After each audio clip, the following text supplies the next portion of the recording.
5 terduga pelaku penyalahgunaan narkotika ditangkap polisi diburu. Tim Opsnal Satuan Reserse Narkoba Polres Buru berhasil mengamankan 5 terduga pelaku penyalahgunaan narkotika dalam operasi yang dilakukan pada Minggu 14 Juni 2026.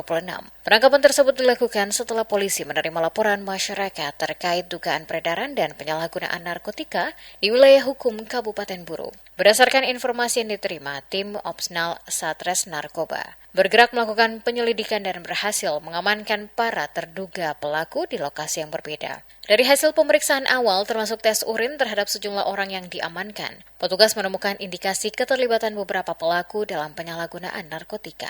Dalam operasi tersebut, polisi turut menyita sejumlah barang bukti yang diduga berkaitan dengan tindak pidana narkotika. Barang bukti yang diamankan antara lain 1 set alat hisap yang masih berisi zat yang diduga narkotika golongan 1 jenis sabu-sabu, sebuah korek api, serta bukti transfer yang diduga digunakan dalam transaksi pembelian barang terlarang tersebut. Kelima terduga pelaku yang diamankan masing-masing berinisial AL 45 tahun, NS alias OGN 41 tahun, FK 46 tahun, AO 33 tahun, dan AP 31 tahun.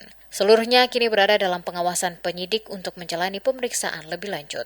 Polisi masih mendalami peran masing-masing terduga pelaku serta kemungkinan adanya keterlibatan jaringan lain dalam kasus tersebut. Penyelidikan juga terus dilakukan untuk mengungkap asal-usul barang bukti yang ditemukan dan jalur peredarannya. Kapolres Buru menegaskan komitmennya dalam memberantas peredaran narkotika di wilayah Kabupaten Buru. Pihaknya akan terus meningkatkan kegiatan penindakan dan pencegahan guna menekan angka penyalahgunaan narkotika yang dapat merusak generasi muda. Selain itu, masyarakat juga dihimbau untuk berperan aktif dalam membantu aparat kepolisian dengan melaporkan setiap aktivitas yang mencurigakan dan diduga berkaitan dengan peredaran maupun penyalahgunaan narkotika. Saat ini, kelima terduga pelaku masih menjalani proses hukum dan akan dimintai pertanggungjawaban sesuai dengan ketentuan peraturan perundang-undangan yang berlaku.